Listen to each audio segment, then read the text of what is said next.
About once a quarter, we update you on developments relating to Title III of the Helms-Burton Act. Passed in 1996, Title III allows U.S. citizens to sue persons trafficking on property confiscated in Cuba by the Castro regime. However, Title III had never actually gone into effect until the Trump administration lifted the suspension on Title III in April 2019. Since then, numerous cases were filed, and we're here to talk about developments at the appellate and district court levels. And did you know that just prior to leaving office, President Trump returned Cuba to the list of state sponsors of terrorism? And where's the Biden administration in all this? Jones Day's Rick Puente and Chris Pace are here with all this and more. I'm Dave Dalton. You're listening to Jones Day Talks. Jones Day partner Rick Puente has more than 20 years of litigation and international arbitration experience. Rick has litigated and tried complex commercial and investment cases before courts and international arbitration tribunals involving issues of fraud, money laundering, financial products, shareholder disputes, and treaty claims in the United States and abroad. And partner Chris Pace represents clients in commercial disputes, trade secrets and unfair competition cases, money laundering, and other criminal investigations and prosecutions, and also federal antitrust and RICO actions. Prior to joining Jones Day, Chris served as an assistant United States attorney for the Southern District of Florida and as a law clerk to Supreme Court Justice Anthony M. Kennedy. Both Rick and Chris are based in Jones Day's Miami office. Rick, Chris, thanks for being here today. Great to be here. Glad to be here, Dave. Been a while since we talked last. I think it was October, and we do these updates 3-4 times a year, so we were due, and there's a lot to unpack here today. Here's what we're planning on covering. There was an action by the Trump administration just before the former president left office in January. Also, a number of new cases at both the appellate and district levels that we ought to run through. And finally, let's have a look at what the new administration might do in terms of policies towards Cuba and Helms-Burton and that whole package. So that's what we're going to cover. We've got Chris and Rick here to do it. Looking forward to it. It's always an informative program. So thanks again, guys. Okay, Rick, let's start with you. Let's talk about what happened in January. Before President Trump left office, he returned Cuba to the list of state sponsors of terrorism before he left office. Tell me what that was all about and what's happened since. Absolutely, Dave. So just to give the listeners a little content real quick, what we're talking about is obviously the Helms-Burton Act, which allows U.S. nationals to sue in federal court parties that do business in confiscated property in Cuba. And right before, Trump was the one who suspended the Title III provision that allowed these lawsuits to go forward, as you recall, in May of 2019. So right before he left office, he basically had Secretary of State Pompeo put Cuba back on the list of state sponsors of terrorism, which President Obama had lifted in 2015. So that was an interesting step and part of the Trump administration's position, even right before he left office, that we should be tackling Cuba and Venezuela. He always put them in the same bucket as with tough U.S. policy stance because of their human rights violations, the expropriation of properties that were never compensated. Okay. So has the Biden administration taken any steps to remove Cuba from this list since taking office about 5-6 weeks ago? So far, they have not taken any steps, right? The expectation has always been that President Biden would go back to the Obama position with Cuba. And so it wouldn't surprise me if they ease travel restrictions down the road, but they haven't taken any steps. And so far, they've been silent on Cuba. Okay. There is a bill working its way through the Senate, I believe. Senators Wyden, Leahy, Durbin, Merkley, right? What kind of traction is that bill getting? Well, Dave, that bill is kind of interesting because what it seeks to do is basically remove the embargo that has been against Cuba going back to the 1960s. And what it does is it has several provisions. One of the provisions rescinds the Helms-Burton Act. The other rescinds even the International Claims Settlement Act. Now, the International Claims Settlement Act, the Cuba provision, basically allowed these U.S. nationals to file claims before the Foreign Claims Service Commission and get certified claims, right? In the event there is a direct negotiation with Cuba, you'd have the owner and the value of those claims established. Well, this bill, one of the things it has is a rescission of that particular provision. It also has a rescission of all regulation of travel involving U.S. citizens and residents involving Cuba and the United States. from speaking to our colleagues in Washington, D.C., it seems very draconian in its approach towards Cuba, and there would probably be Democrats that would be opposed to it in its current form. So it would probably be amended. Not draconian in terms of Cuba, draconian in terms of what it does to our historic Cuban policy. Absolutely. And the answer is, it appears to be more of a shot across the bow, get some attention to the issue. It, in its current form, is very unlikely to pass. And in fact, even a watered down form is very unlikely to pass. In all likelihood, there may be some legislative action this year or next year, but it is going to be a result of compromise, because in order to get the votes to take action, you're going to need to take a more nuanced approach than what's in that bill that's come across. So again, it was designed to draw attention to the issue. It was designed to get some press coverage. It's not really designed to pass through Congress and be signed by the president, because it's unlikely to occur. This might be a time just to give an overview of Cuba-U.S. relations. I mean, certainly recently, but hearing Rick talk a minute ago, it's been 60 years. That was the Kennedy administration, right? When these sanctions and embargoes first came down, which probably, I don't know how old you guys are, probably a lot of our listeners weren't even born yet when this came down. So let's talk about that relationship a little bit without doing a semester-long course. But if you want to give us some context in terms of recent events, or what do we need to know in terms of the dynamic and the relationship right now? Sure, Dave. So to understand the Helms-Burton Act, you really have to look at U.S.-Cuba relations going back to 1959 and what happened there, right? So when Fidel Castro comes into power, there were lots of U.S. investors that had their properties expropriated. In addition, there was nationalization of properties of Cuban citizens, right? Many of those Cuban citizens came to the United States. Cuba adopted a communist approach, right? And so there was always tension during the Cold War era between the United States and Cuba. So you go back to from the 1960s to the early 1990s, there was this tension all along, but then you removed in the early 1990s the Soviet Union, which had given Cuba $5 to $6 billion in subsidies every year. So Cuba then basically says, we're going to get money another way. We're going to amend our constitution, which doesn't recognize private property, but we're going to allow foreign investors to invest. So a lot of European, Latin American companies, Canadian companies invested in Cuba. And some of those properties belonged to U.S. nationals, right, before the Cuban Revolution. And those U.S. nationals never received compensation. So what happens? You had Senator Torricelli, who passed a law in 1992 to disencourage these investments. And then you fast forward to 1996, when you had an incident in international waters. 2 U.S. MiGs were flying over international waters and were shot down. And then you had the Helms-Burton passed. And the Helms-Burton Act basically recodified that embargo with Cuba. It has 4 provisions, one recodifying the embargo, the other looking towards a transition of democracy towards Cuba and what role the United States would have. And then you had this Title III that allowed the lawsuits against foreign companies that were trafficking, or even U.S. companies that may have been involved with business in Cuba involving confiscated property. These laws were a product of the Cold War, essentially, right?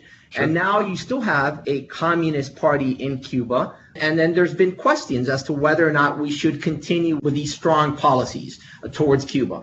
The Trump administration obviously viewed that we should take a strong stance with Cuba. And that also had to do a lot with Venezuela, right? Because Venezuela and Cuba have been known to work together. President Maduro in Venezuela also adopts a communist approach. And there's been basically a foreign policy play between the United States, Venezuela, and Cuba that, from the Trump's perspective, required the strengthening of sanctions. From President Biden, we don't know yet what's going to happen, right? And that's a mystery. But that is kind of the general overview of what we have over the last 60 years. Sure. And it's just sort of been a constant since most of us on this call have been paying attention, and it'll be interesting to see. And we'll get back later into what the Biden administration may do or what your hunches might be there. Let's talk about some cases that have moved ahead a little bit since we last spoke late in the fall. Got one here, ruling from the 11th Circuit in appeal involving Amazon. Is that the Amazon we all know and love, and you see those vans and trucks everywhere? They're ubiquitous, right? Is that Amazon? It is that Amazon. That's correct. It's not the Amazon River. It's the actual. It had to be one or the other. I was kind of rooting for the river. That would have been interesting. But Chris, go ahead, please. I believe last time we spoke, we had talked about the fact that there were some district court cases kind of going both directions. There were some good for defendants, some good for plaintiffs. Since then, the tide has moved a little bit more favorably for the defense side, one of which, the most notable, which is an 11th Circuit opinion affirming a dismissal of a case that came out of the Southern District of Florida. And on the issue that we're seeing in a lot of these cases, which is that the plaintiff is not a U.S. national who owned property in 1960 or 1959 and the Castro regime took it from them. It's somebody down the line. It's somebody who got the claim as a gift. It's somebody who inherited it. It's something else down the road. And the 11th Circuit, consistent with what the district court did, said, well, you didn't own this claim in 1996. The statute requires that you lose. We have seen that elsewhere. In fact, full disclosure, a case where Jones Day is representing the defendant, American Airlines, we prevailed and got a case dismissed in the Northern District of Texas on a couple of different grounds, but one of them was the same concept of this plaintiff didn't own this claim in 1996. So the way courts have generally been viewing Helms-Burton, because it is such a unique legislative scheme, or maybe particularly because it's a unique legislative scheme, they've been taking it quite literally. They're not trying to find unusual exceptions or read it in unusual ways. Mm-hmm. So the statute says you had to own this claim in 1996, and the plaintiffs who are coming in saying, well, but that's because my mom or my dad or my uncle or somebody owned it. They've passed away. They gave it to me. Uh-huh. At least thus far, the courts have been saying, then you don't have a claim. The claim essentially died off or expired when that original owner passed away. Okay. And where does Amazon come into this, Chris? Unless I missed it, I apologize. I mean, I understand the principle here, but what's Amazon? The case against Amazon was that they were selling on their website a product that a company was making in Cuba, and that company was using land in Cuba that had been appropriated or expropriated, depending on how you view it, by the Cuban government. Right. Okay. So the individual is saying, hey, my relatives used to own that land that was then taken by the Cuban government and now is being used to manufacture this product that is being sold on Amazon. Okay. And one argument Amazon made, they made a number of arguments, but one they made was it wasn't your land, it was the land of one of your relatives that got passed on to you, so you don't have any claim under Helms-Burton. And that's what the 11th Circuit agreed with. Gotcha. So the takeaway here then is, if it wasn't yours by 1996, too bad, at least so far, what we're seeing, correct? Yes, there are a lot of different versions of these cases, and there may be some where companies are able to get away with it. But one of the cases that has gotten the furthest along, it's gotten past the motion to dismiss, it's gotten into discovery, and is progressing fairly rapidly, is in fact a case by a company that owned the dock, but owned the physical space back in 1959 and has owned it continuously since. So that's been the one case that's been the strongest. Most of these other cases where somebody else owned the property and it's been transferred a couple of times, those are the cases that thus far are being dismissed.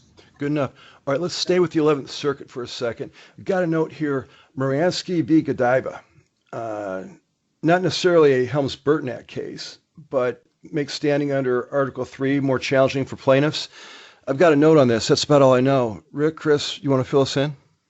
Sure, Dave. So the Moransky opinion is really, it's not a Helms-Burton case like you stated, and it involves the issue of Article 3 standing. The American Airlines case that Chris referred to earlier is a case that we were successful on by arguing that there was no constitutional standing by the plaintiff because they had not suffered essentially an injury in fact. Mm-hmm. This Moransky opinion, although distinguishable factually, involves the same concept that you have to have a concrete injury to be able to sue, to bring an action. And there, in the Moransky opinion, even there was a settlement in place, right? And it involved the violation of the statute. The 11th Circuit said merely because Congress says that you don't follow this statute, that's not enough to create constitutional standing. And even though there was a settlement they set it aside because there was no subject matter jurisdiction. So, it's a case that could have some precedential effect, particularly in the 11th Circuit.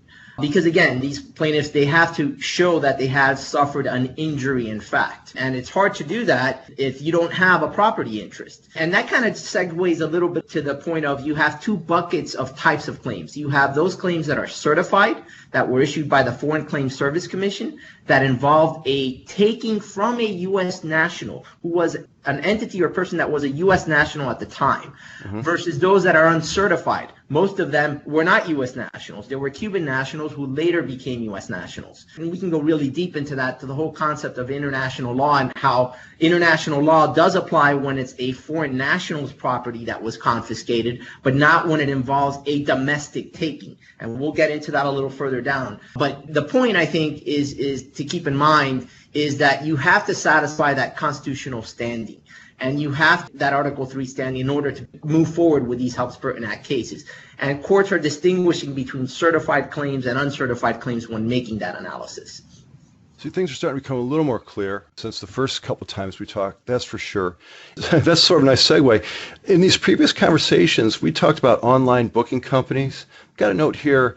It says a Helms-Burton Act case involving an online booking company has been fully briefed. In case someone doesn't know, what does that mean and what's moving forward with that case?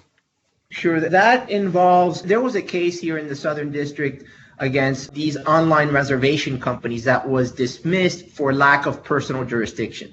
In order to move forward with a case, you need standing, but you also need personal jurisdiction, right, over the entity. And there, the company, you can reserve online through an online platform that they had. The district court found that that was not enough. You didn't even have to get to the Helms-Burton questions. That was not enough, and they dismissed the case. So that went to appeal in the 11th Circuit. By fully briefed, I mean that the parties have fully filed their written positions on the case before the 11th Circuit. And then the 11th Circuit's going to make a decision. They may have oral arguments on these issues. They may also decide to address that concept that I mentioned earlier of subject matter jurisdiction. Even though that wasn't at all an issue in the court's decision on lack of personal jurisdiction, they may make a ruling on subject matter jurisdiction on the whole Article 3 standing issue. That case does not involve a certified claim. It's an uncertified claim, so it's something also to pay attention to. Good enough. Another matter, or another subject area, let's call it, we've talked about since these conversations started about a year and a half ago, cruise lines. San Diego Docks v. Carnival. What's happened there? What's the update? Basically, that one was kind of interesting because it involved both a certified and uncertified claim. That was dismissed because of the issue that Chris referred to earlier involving you have to have owned the claim before the enactment of the Helms-Burton Act. And it was dismissed on those grounds. And now on appeal, what's kind of interesting is that the plaintiff, who inherited after March 12, 1996, has dropped the uncertified portion of the claim, which he had inherited from a cousin, but is trying to move forward with a certified portion of the claim, which he had inherited from his uncle through that same cousin. And what's kind of interesting there is that they're taking the position, they're being creative in saying that the Cuba Claims Settlement Act applies and he is standing in the shoes of the uncle, essentially as a legal representative. And that allows him to move forward with a case. Is the uncle deceased? That is against the cruise lines. They haven't responded yet, but they'll have their brief probably filed in the next month or so. Okay, because that's moving forward. Just, Rick, is the uncle deceased in this case? Yes. Okay. Yes. He died in the early 1970s. Okay, so, and he died in New York. He was apparently a tax lawyer, from what I know, and was published. And he had this certified claim involving the docks in Santiago that it was inherited by the cousin of the current plaintiff. And that cousin never became a U.S. national. He died in Costa Rica. And then when he dies, he had an uncertified claim and a certified claim, which the plaintiff allegedly that as well under Costa Rican law. But in any event, now you have this plaintiff saying, all right, I recognize the uncertified claim was problematic because That cousin of mine never became a U.S. national, and I inherited after March 12, 1996, so I'm dropping that one. But now I'm going to move with a certified claim because my uncle was a U.S. national, and I stand in his shoes as a legal representative. We'll see what happens with that case. Yeah, interesting. That's for certain. That's a twist. That's for sure. That's for sure. One more appeals case to talk about before we move on to district court cases. Fifth Circuit. I believe this is American Airlines again, who we've talked about, a case pending which involves a constitutional standing and statutory construction on timing of claim. This sounds familiar. It should sound familiar. It's a case in which Jones Day is representing American Airlines. And I think the overall message here is we have our first Court of Appeals ruling, which is the Amazon case we've talked about. Now there are several cases out there that are in the Court of Appeals that are making their way through the process. My guess is by the time of our next podcast, we'll be here saying we've got several Court of Appeals rulings. Given the novelty of Helms-Burton, having those Court of Appeals rulings is going to be very influential on the course of this litigation as it progresses, because when these cases were first filed, courts were looking at this statute for the very first time. Some courts have been struggling with it, but now, like I said, we've got one favorable for defense ruling from the 11th Circuit and several others that are in the works from dismissals that may turn out favorable. We certainly are hopeful in the case of the Glenn appeal in the 5th Circuit. That's the only appeal that's outside of the 5th Circuit. So there's several pending in the 11th Circuit, one outside in the 5th Circuit. Okay, some traction and some momentum, hopefully, right? So, okay, district court cases. Let's talk about those. Havana Docks v. Cruise Lines, Carnival, Norwegian, MSC, and Royal Caribbean, certified claims activity, right? Who wants to take this one? Is this Rick or Chris? Those cases, it goes back to the issue of standing. The district court judge found that there was standing and distinguished the Glenn versus American Airlines case that we were successful on because it involves a certified claim from a company that's owned those docks since 1917, continuously owned those docks. It's a U.S. company. It's a Delaware corporation that's always been in existence. And those cases have been moving forward. They're engaged in discovery, production of documents, depositions. That's really looking at the entire history of this company and the decision of the cruise lines to travel to Cuba and use these docks. So there's some interesting discovery issues that have propped up in those cases, some of them going back to when the Helms-Burton Act was initially enacted and when the certified claim was obtained by this Delaware corporation back in the late 1960s. They got the certified claim, establishing that they were the owners of the docks. So we're closely monitoring those cases. The discovery rulings are something we pay attention to. And then maybe there'll be a summary judgment motion filed once the discovery is completed, bringing forth the legal arguments after the close of discovery. When might that happen, if it happens? Is this something you could look forward to in the next quarter or 6 months, or a lot of history there, it sounds like? When could that be resolved one way or the other? It'll be some time, Dave, Okay. because you still have discovery going forward. The trial schedules have been postponed and moved towards the end of the year. And in the summary judgment world, you establish questions of fact that would not be grounds to grant the summary judgment. Sometimes judges hold on summary judgment until right before trial. So it'll be some time. Okay, good enough. Now, this one caught my eye. You were kind enough to send these notes over to get us prepared for this program. This is from the District Court of Columbia. ExxonMobil v. Cuban state-owned entities. What's that all about? Most of the Helms-Burton Act cases that have been filed against private companies, such as an Amazon, such as an American Airlines, such as the online booking companies. Exxon took a different approach, and Exxon sued directly some Cuban entities, some Cuban government-owned entities. So whereas in a lot of these other cases, you've got plaintiffs suing American company, here you have American company suing the Cuban government. And the challenges that they're facing really are the Cuban government entities claiming that they've got immunity from suit or that they're not subject to jurisdiction in the District of D.C. They have been fighting this case actually for a while. When Helms-Burton Act cases first started being filing, Exxon was one of the first ones to file a Helms-Burton Act case. The expectation was there might be other companies coming along the same lines. Exxon has one of the larger certified claims against the Cuban government, but there's several other companies that have comparable, including at least one company that has a larger claim than Exxon. So the thought was maybe we'd see all those companies pile on and start suing the Cuban government. It hasn't happened. It turns out that it's only been Exxon thus far, and the court in the District of Columbia has been trying to tackle this threshold issue of whether the court can even go forward with the litigation because of Foreign Sovereign Immunity Act issues and personal jurisdiction issues. Interesting, too. And in fact, if I can go back to Rick for a second. Rick, we were talking earlier, getting ready for this program. You mentioned something about a case involving a German company relevant to the issue of international law and domestic takings. This sort of ties to the Exxon case, right? There's a relation there, and there's some sort of parallel we ought to talk about, right? Well, I raise it because what's interesting there is that the defendant state-owned entities, the Cuban state-owned companies, raised this recent Supreme Court case called Phillips versus Republic of Germany, which involved stolen artwork from during the Nazi era. Yeah. But the artwork was expropriated from citizens, domestic citizens, not foreign companies or foreigners.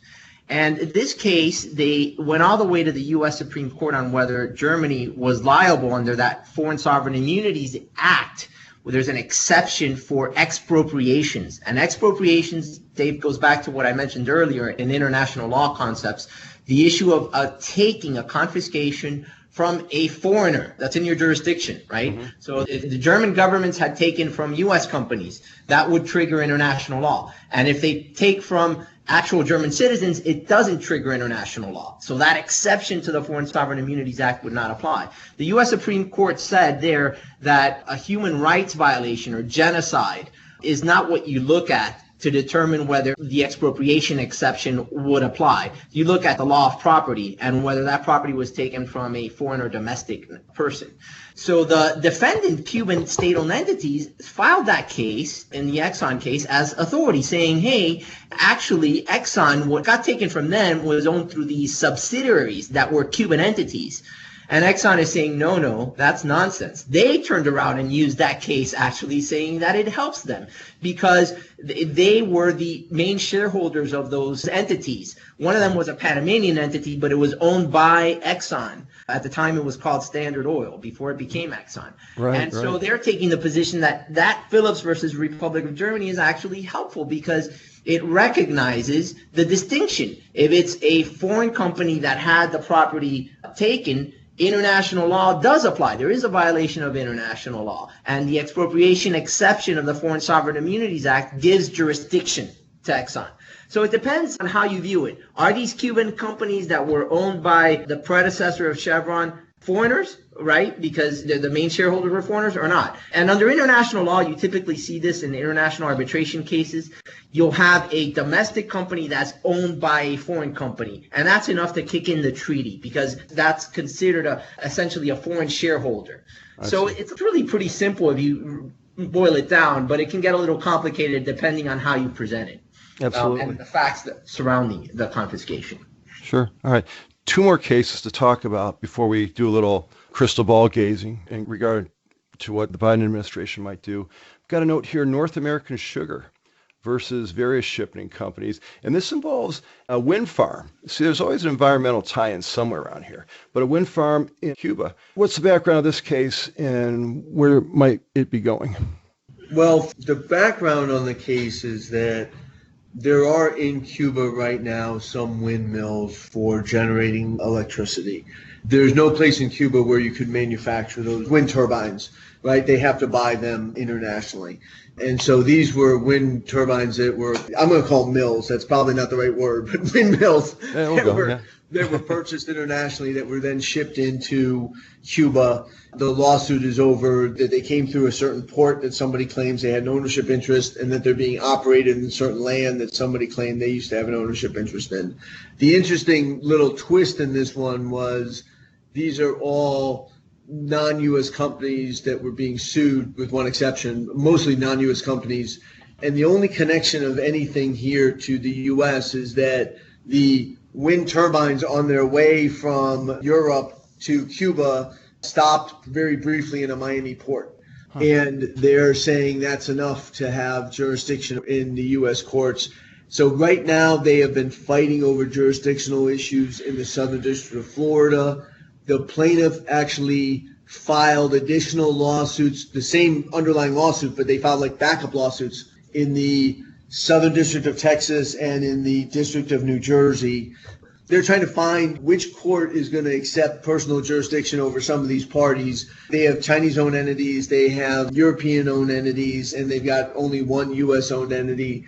And so that's all being fought out. And in fact, they're conducting a jurisdictional-related discovery right now. So that could be another one of the cases where it's resolved on a procedural basis as opposed to ever really having to get to the merits of the Helms-Burton Act claim.